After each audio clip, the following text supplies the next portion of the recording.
day mga ka-rider. Ngayon, try ko lang mag-record ng video gamit itong Akaso Brave 7LE. Papasok tayo sa opisina. Dito, dadaan tayo dito sa kahabaan ng Ortigas Extension. Tapos, pagdating ng C5, kakaliwa tayo hanggang sa makarating tayo ng BGC. So, tingnan natin kung maganda yung quality itong Akaso Brave 7LE. Makikita nyo rin kung gaano kagrabe ang traffic dito sa Ortigas Extension at sa C5. So, nakikita nyo na mabagal ang daloy ng traffic dito sa Ortigas Extension. Nandito tayo bandang De Castro.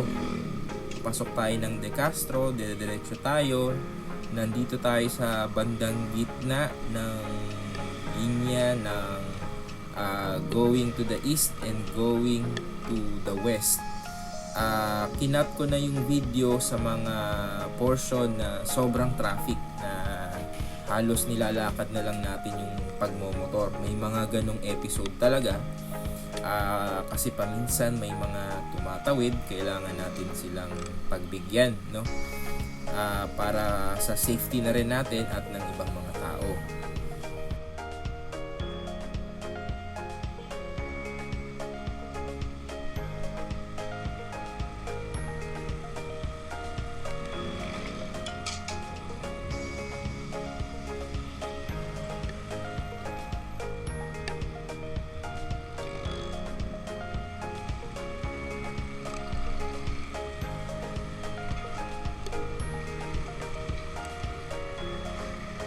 Nandito tayo ngayon sa may Life Homes. Papasok tayo ng Jenny's Bridge, pero ikakap ko na yung video simula Jenny's Bridge kasi hanggang Rosario. Grabe ang traffic.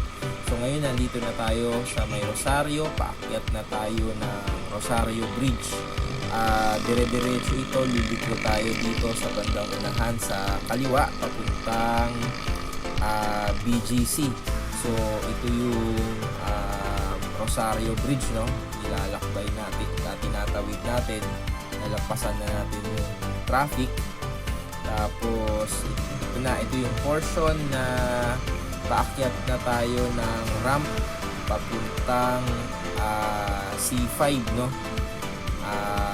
kung hindi lang kita sa video, pero ang nasa kanan niyan, yan yung Bridgetown, at sa kaliwa niyan bakanting lote. Tapos pag dinire-diretso mo yan, pupunta kang EDSA, pero tayo hindi tayo dyan, dito tayo sa kaliwa papuntang BGC.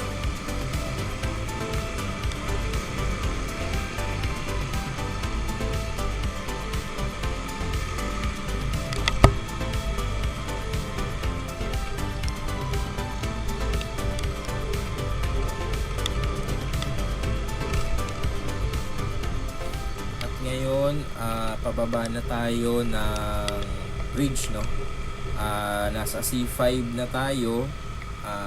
Lampas na tayo ng CCF, papunta na tayo sa may Tiendesitas. Isang napansin ko, mukhang medyo okay naman yung quality ng Akaso video. Kaya lang, since naka-cafe racer tayo na motor, masyadong nakatutok pababa yung camera. Dapat yung in-adjust ko siya sa pagmamount ko sa helmet na medyo nakaangat para kita natin yung unahan pa, kasi ngayon ang kita lang is yung bandang baba. Sa mga susunod nating videos, iaangat natin yan. So nandito tayo ngayon sa C5. Medyo masikip ang traffic, pero somehow tuloy-tuloy naman. Mabagal nga lang ang takbo at nagla-line filtering tayo, So pag line filtering, lang tayo, takbong pogi lang tayo dyan. Nasa mga 10 to 15 to 20, siguro pwede kang mag 25 kph, pero ingat lang, dapat magaling kang tumansya sa mga nasa kaliwa at kanan mo kasi may mga sasakyan dyan, lalong lalo na baka masagi mo yung ibang mga sasakyan dyan or yung sa side mirror nila, no? So mabagal lang ang takbo natin, takbong pogi lang talaga, kasi ang importante makarating tayo sa pupuntahan natin ng ligtas na walang aberya.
Nakalampas na tayo ng Lanusa.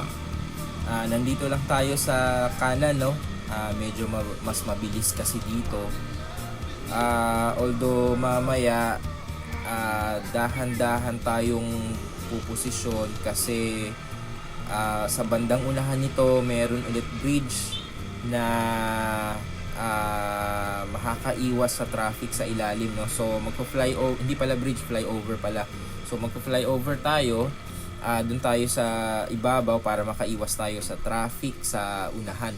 So maya-maya puposisyon na tayo para safe tayong makakaakyat dun sa flyover na yon. So ito medyo bumabagal na naman yung traffic kasi yung ibang mga motorista pumuposisyon din. Mamaya makikita nyo.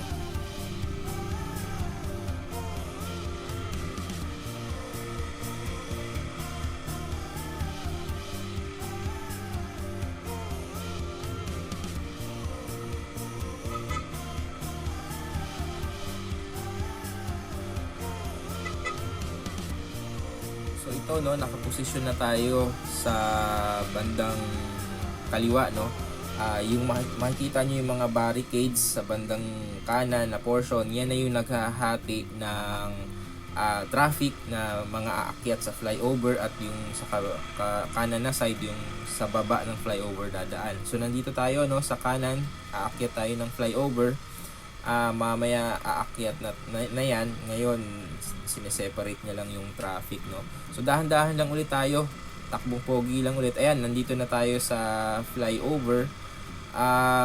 Thankful tayo, no, kasi yung mga sasakyan dito, mga kotse, mga truck, maayos naman na nagbibigay naman ng enough space para sa mga motor, no, dito sa flyover na to. Hindi lang ganun kaganda yung flyover, yung semento niya sa baba.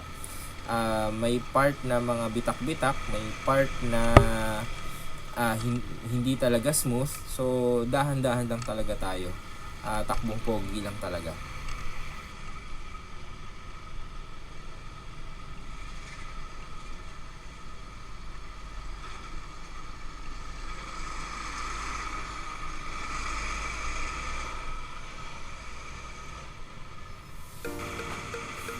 Maya-maya ay bababa na tayo ng flyover. Marami pa rin mga sasakyan, pero malapit-lapit na tayo sa BGC, no. Ito na yung part na bandang dulo na to ng Pasig. Alam ko Pasig pa rin ito, pero maya-maya lang nasa Makati area na tayo, at konting takbo pa Taguig na tayo. Ito yung portion na na alam ko dating Makati na napunta sa Taguig, malapit tayo doon, no?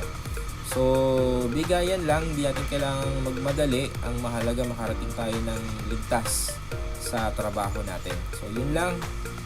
Sana na-enjoy nyo kahit masyadong nakatungo yung camera. Stay safe mga ka-rider. God bless.